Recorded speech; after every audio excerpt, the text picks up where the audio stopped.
Press conference का एक उद्देश्य था हमारा, हम समाज को एक प्रार्थना करना चाहते हैं। कोरोना वायरस के कारण से ये त्रासदी दुनिया की सबसे बड़ी त्रासदी है। इससे पहले भी दुनिया के अंदर महामारियां आई हैं। उदाहरण के लिए 1914 से 1918 तक वर्ल्ड फर्स्ट वार के समय भी बहुत भयंकर बीमारी प्लेग वगैरह चली थी, लेकिन उसका दायरा इतना लंबा नहीं था और ड्यूरेशन भी इतना लंबा नहीं था। उसके बाद सेकेंड वर्ल्ड वार के समय भी मलेरिया आदि और कई बीमारियां चली थी, और उसके बीच में भी करीब 70 साल पहले स्पेनिश फीवर चला था, जिसमें यूरोप के करोड़ों लोग मर गए थे। लेकिन वो बीमारियां भी जो थी पूरे विश्व को संक्रमित नहीं कर पाई थी, लेकिन ये कोरोना वायरस पूरी दुनिया को संक्रमित कर चुका है और ये प्रॉब्लम आगे भी बढ़ेगी। इसलिए मैं समाज से प्रार्थना करना चाहूँगा कि इस ड्यूरेशन में गरीब तबका, ये मैं बिगनिंग फर्स्ट डे से ही लॉकडाउन स्टार्ट हुआ मैंने प्रार्थना की थी कि इस लॉकडाउन का प्रभाव आप हम पर या निवासियों, जो स्थायी निवासी है, उन पर कम पड़ेगा। हालांकि ये सब पर पड़ेगा, पर वो भूखे नहीं मरेंगे, क्योंकि गांव में रहने वाला आदमी कुछ रिश्तेदार होते हैं, कुछ परिचित होते हैं, उनसे मदद ले लेता है। लेकिन जो प्रवासी मजदूर हैं उनको ये मदद नहीं मिल पाती है। यहाँ उनका कोई परिचय नहीं है। वो अपना घर बनाते हैं सिर्फ 100 रुपये में। एक पॉलीथीन लाते हैं, एक बांस यूट्यूब में गाड़ करके उस पर अपनी कुटिया रहने का स्थान बनाते हैं, और उनके पास इलिटरेसी के कारण से बच्चे भी ज़्यादा हैं, 2-2, 3-3, 4-4 बच्चे हैं। यहाँ तक भी देखा गया कि एक माँ बच्चे को पीठ पर बांधे हुए हैं, एक को थोड़ी सी 3 लकड़ी डालकर छोटी छाया धूप में करके बैठी है और पत्थर तोड़ रही है, और एक बेटा देख रहा है कि मेरी माँ क्या कर रही है। तो वो रोज़ मेहनत करके रोज़ ज़िंदगी जीते थे। ज़्यादा से ज़्यादा उन लोगों को इस लॉकडाउन का प्रभाव पड़ा है, और ये ऐसे लोग कोई 2-4 नहीं हैं, 8 करोड़ मज़दूर हैं। तो 8 करोड़ मज़दूरों का अगर 5 से गुना कर दो, 4 से गुना कर दो, तो 800 के 32 करोड़ लोग हैं जो हमारे देश में सिर्फ मजदूरी कर कर के रोटी खाते हैं। वो ज़्यादा प्रभावित हुए हैं। तो इस त्रासदी में समाज का कर्तव्य है उनको मदद करें और तहे दिल से मदद करें। आप देखते हैं जितने भी रोड हैं, राष्ट्र का निर्माता तो लेबर है। जितने रोड हैं उन्होंने बनाए हुए हैं, जितनी बड़ी बड़ी फैक्ट्रियाँ हैं उनका वो संचालन कर रहे हैं। तो प्रवासी मजदूरों को अगर हम लोग सहयोग नहीं देंगे, वो हताश हो जाएंगे, फिर वो लौट के नहीं आएंगे।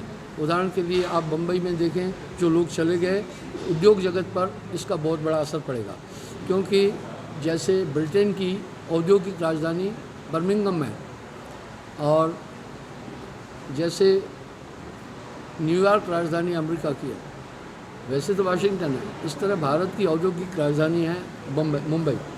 तो वहाँ बहुत फैक्ट्रियाँ हैं। तो लेबर बेचारे उत्तराखंड से, बिहार से, यूपी से, झारखंड से, छत्तीसगढ़ से, कई जगहों से गए, तो उनको सहयोग नहीं मिला। मैं फैक्ट्रियों के मालिकों से भी ये प्रार्थना करना चाहूँगा कि उनका वेतन मत काटो, उनको थोड़ा थोड़ा वेतन दो। अगर उनको वेतन मिलता था तो वो यहाँ से पलायन नहीं करना था उनके साथ में, क्योंकि आपकी फैक्ट्री, आपके महल उनकी मेहनत से बने हुए हैं।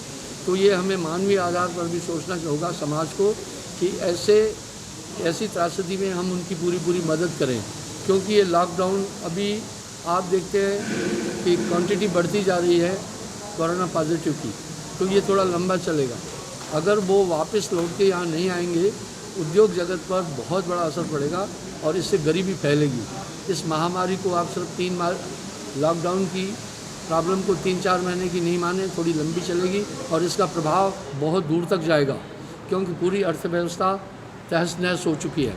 तो ऐसे में हम सिर्फ गवर्नमेंट को दोष दें, क्रिटिसाइज़ करें, ये वो टाइम नहीं है।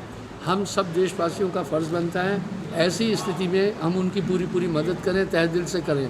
मैं उन रईसों से, बहुत धनाढ़ लोगों से ये प्रार्थना करता हूँ कि ये जो तुम्हारे पास धन है, ये उनके माध्यम से है, उनके हिस्से का है। ऐसी स्थिति में वो धन के खजाने उनके लिए ओपन कर दो, कोई बात नहीं है, जिससे राष्ट्र भुखमरी की तरफ नहीं जाए।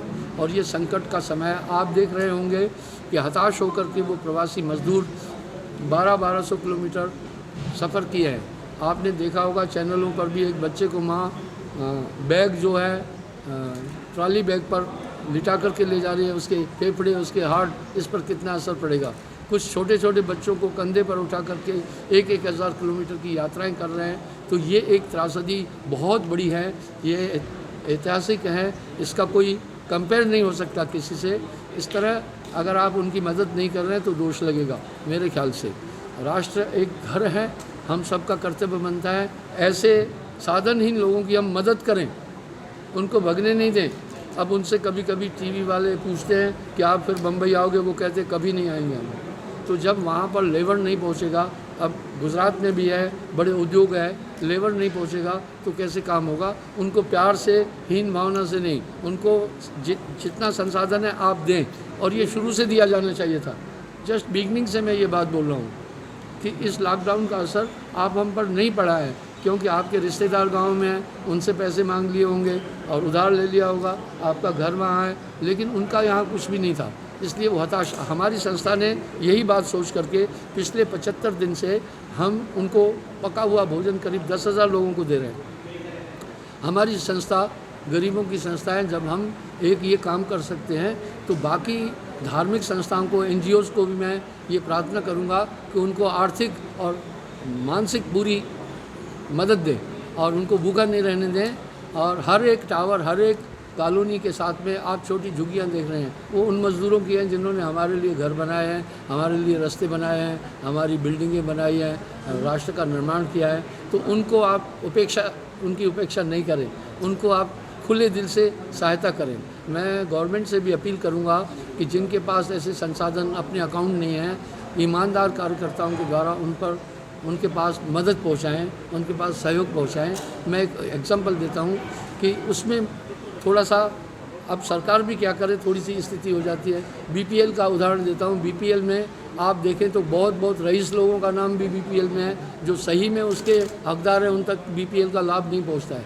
हालांकि गवर्नमेंट इतना पूरा काम नहीं कर सकती है, NGOs और समाज सेवियों का कर्तव्य बनता है ये सब चीज़ें गवर्नमेंट के संज्ञान में लाएं और जो भ्रष्टाचार भी रुके, और इसके द्वारा हम अपने राष्ट्र को नीचे नहीं जाने दें। राष्ट्र अगर डाउन चला गया तो हम सब डाउन हैं, अर्थव्यवस्था डाउन नहीं होने पाए।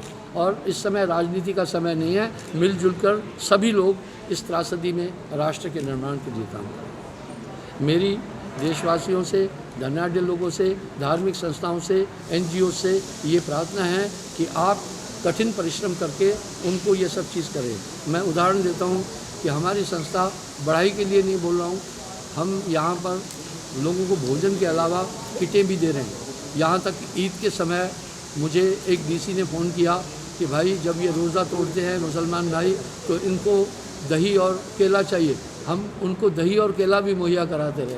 अलग बात है कि हमारे पास संसाधन कितने हैं या नहीं हैं, उसको छोड़िए, लेकिन हमने तो ये कहा है कि हमें अपने आश्रम की संपत्तियां बेचनी पड़ेगी। हम वो भी बेचने के लिए तैयार हैं, क्योंकि ये संपत्तियां उन्हीं पब्लिक की है, उन्हीं गरीबों की है। तो ऐसे मौके पर हम तहे दिल से, पूरी ईमानदारी से, पूरी लगन से उन आसपास में भी जो गरीब हैं उनकी पूरी सहायता करें और राष्ट्र को डाउन नहीं जाने दें। राष्ट्र डाउन चला गया तो आप डाउन चले जाएंगे। आप देखें दुनिया के कुछ देश हैं, उनकी इज्जत नहीं है, उनके नागरिकों की इज्जत नहीं है। मैं उन देशों का नाम नहीं लेना चाहूँगा। तो भारत इस समय विकासशील देश है और विश्व की 6ठी अर्थव्यवस्था है, तो ये कायम रहे। तो इसमें जो संपन्न लोग हैं उनका एक कर्तव्य बनता है कि वो आगे आएँ। धार्मिक संस्थाओं के पास बड़ा धन है, बड़ी संपत्ति है, खुले दिल से आगे आएँ। नेगेटिव काम नहीं करें कि 2 को भोजन खिला के मीडिया में सिर्फ दे दिया और कहा जी अपना नाम हो गया। नहीं, वो कंटिन्यू रखें आप। कुछ ऐसी चीज़ें सामने आई कि 1-2 दिन सिर्फ मीडिया को अपना फ़ोटो दिखा दिया और वो फिर वहाँ से गुम हो गए और कह दिया लाखों लोगों को रोटी खिलाया, ग्राउंड में किसी को भी नहीं खिलाया। वो आप पॉजिटिव काम करें। इस समय बनावट की गुंजाइश नहीं है। अगर एक आदमी भूखा मर गया तो राष्ट्र हमारा परिवार है। घर में एक आदमी संकट में आता है तो हम सब जुट जाते हैं। इस तरह विश्व ही पूरा हमारा कुटुंब है, यही हमारी संस्कृति है। मैं समाज से यही प्रार्थना करना चाहूँगा कि दिल खोल करके इस समय ऐसे साधनहीन गरीबों की पूरी सहायता करें।